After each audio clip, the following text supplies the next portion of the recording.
The moving truck had barely disappeared around the corner when the little girl next door wandered into my front yard, holding a half-melted popsicle in one hand and the confidence only children seem to possess. She looked up at me with wide hazel eyes, noticed the old compass tattoo on my forearm, and froze. Her tiny finger slowly lifted toward my arm before she turned toward the woman carrying boxes onto the neighboring porch. With complete innocence, she smiled and said that unforgettable sentence that shattered everything I thought I knew about my life. "Mom, he has yours." The box slipped from the woman's hands and crashed onto the driveway. Time seemed to stop. The color drained from her face while my heartbeat pounded so loudly it drowned out every other sound in the neighborhood.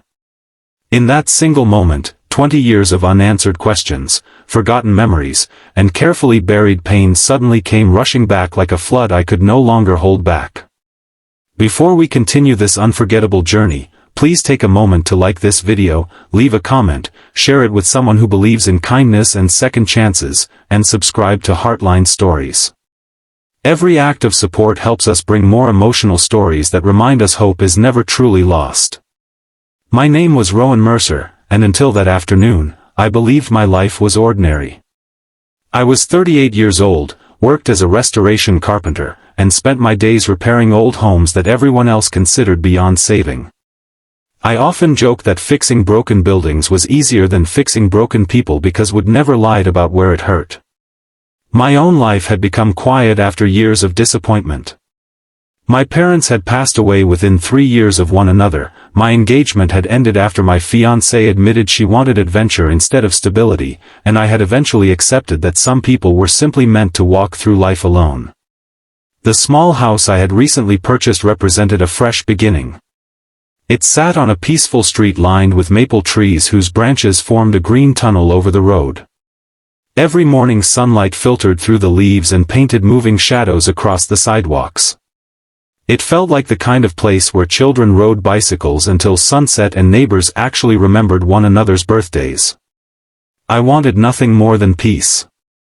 The tattoo on my arm had always attracted attention, although I rarely spoke about it. It wasn't flashy or artistic.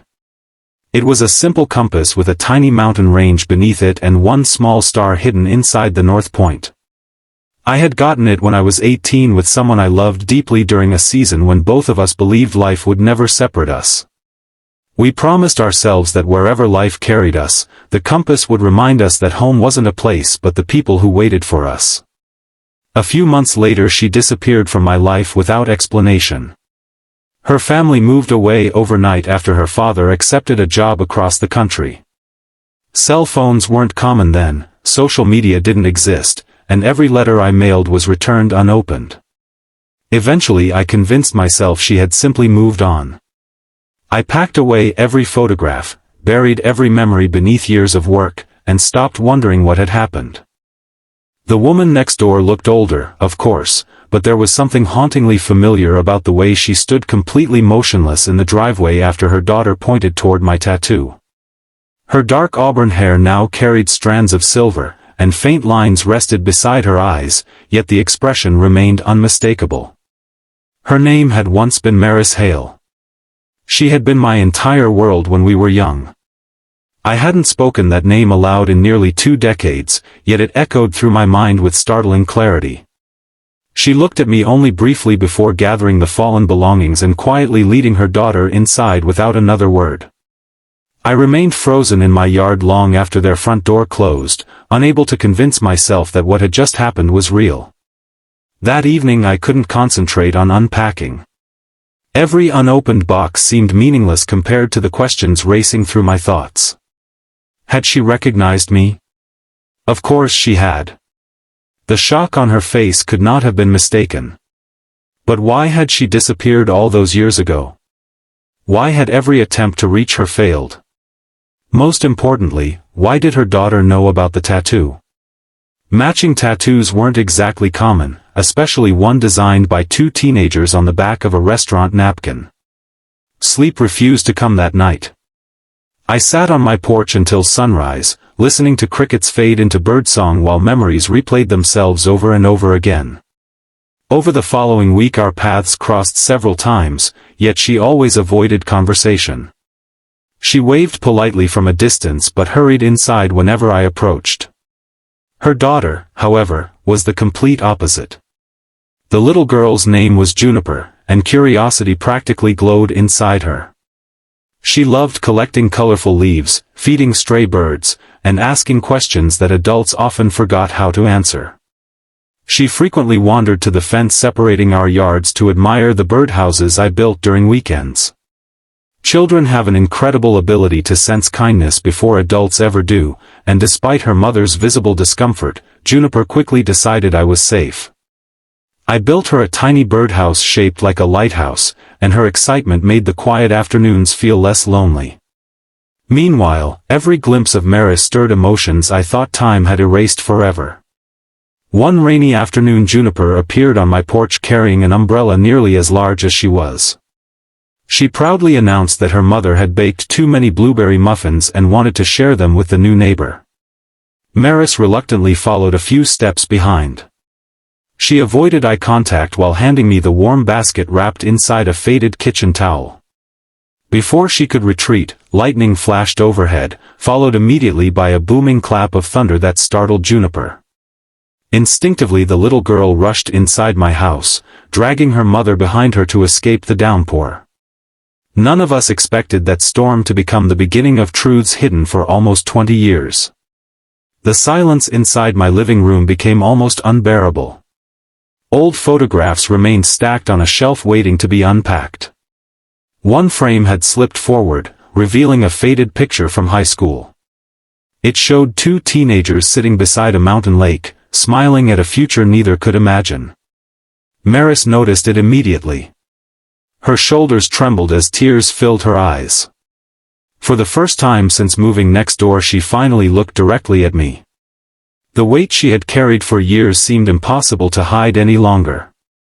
She confessed that she had never wanted to leave. Her father had become deeply involved in financial crimes, and when investigators closed in, the family entered witness protection after agreeing to testify. Overnight they vanished. Every letter she secretly tried sending me had been intercepted by officials responsible for keeping their location hidden. She fought constantly, begging for one chance to explain, but every request was denied because any contact could have endangered the investigation. By the time the case ended years later, shame and fear convinced her I had surely rebuilt my life. She believed reopening old wounds would only create more pain. Instead she chose silence, convincing herself it was the kinder decision even though it broke her heart every single day. Listening to her explanation felt like standing beneath heavy rain after years of drought. Part of me wanted to be angry for all the birthdays, holidays, and lonely nights stolen from us, yet another part finally understood the invisible prison she had endured. Sometimes people disappear not because they stop loving us but because life corners them into impossible choices. The years we had lost could never be returned, but at least they finally made sense. Then came the confession that completely changed how I saw everything. Several months before her family disappeared, she had discovered she was pregnant. Terrified teenagers rarely make wise decisions, and before either of us fully understood what was happening, her parents removed her from town. During the months that followed, complications led to a heartbreaking miscarriage. The grief nearly destroyed her. The matching tattoo became the only physical reminder that someone had once loved her without conditions. She kept it hidden beneath long sleeves for years because seeing it hurt too much. Hearing those words felt like another piece of my heart quietly breaking. I mourned not only the child we never met but the future stolen before either of us had the chance to fight for it. Juniper wasn't my daughter. She had been born many years later after Maris married a gentle schoolteacher named Ellis.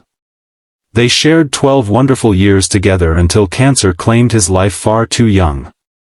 Since then she had been raising Juniper alone while trying to build a new beginning in the neighborhood where life had once seemed happiest. She had no idea I had purchased the house next door. The coincidence felt almost impossible to believe.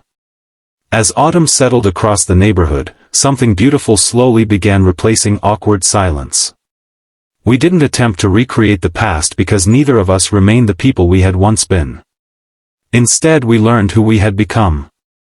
I helped repair the aging porch on her house while she insisted on sending over homemade dinners afterward. Juniper declared herself supervisor of every project, usually offering wildly impractical construction advice that somehow made all of us laugh. Laughter had been absent from my home for years, and hearing it echo through the rooms made the empty house finally feel alive. One evening the neighborhood organized a charity fair for families whose homes had been damaged by severe storms. Volunteers worked tirelessly decorating booths, preparing meals, and collecting donations. Watching Maris comfort frightened children whose families had lost everything reminded me why I had fallen in love with her long ago. Pain had not made her bitter. It had made her gentler. Every hardship she endured had somehow expanded her compassion instead of shrinking it.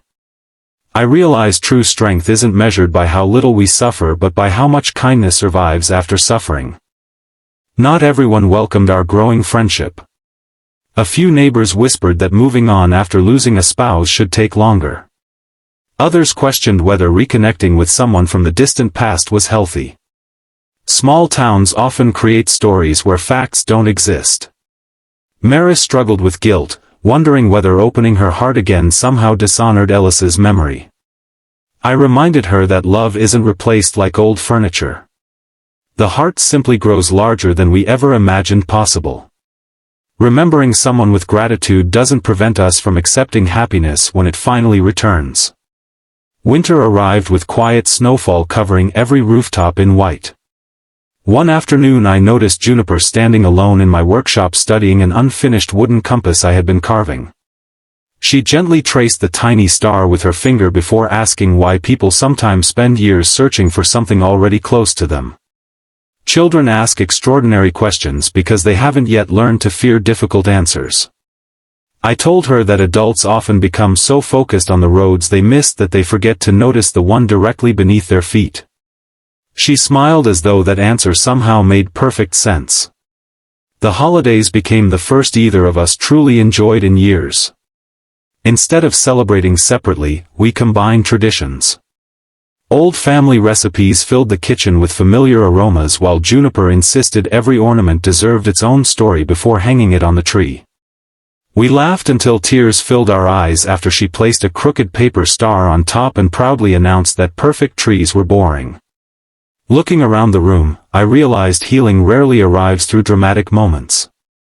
More often it appears quietly inside ordinary evenings shared with people who make loneliness disappear. Months later Maris invited me to accompany her to the mountain lake where we had spent so much time as teenagers.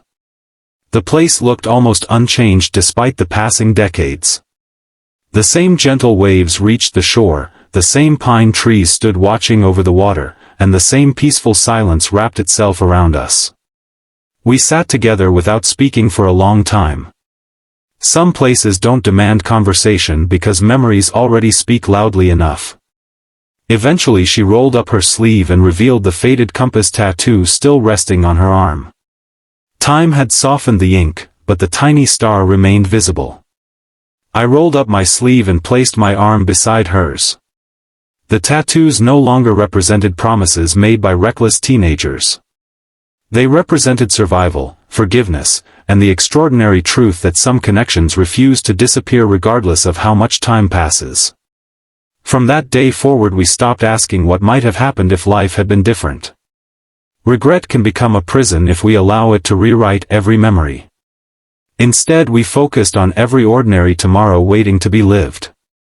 We planted flowers along both front yards, repaired fences together, attended Juniper's school performances, and slowly created a family that looked nothing like the one we had imagined years earlier yet somehow felt exactly right.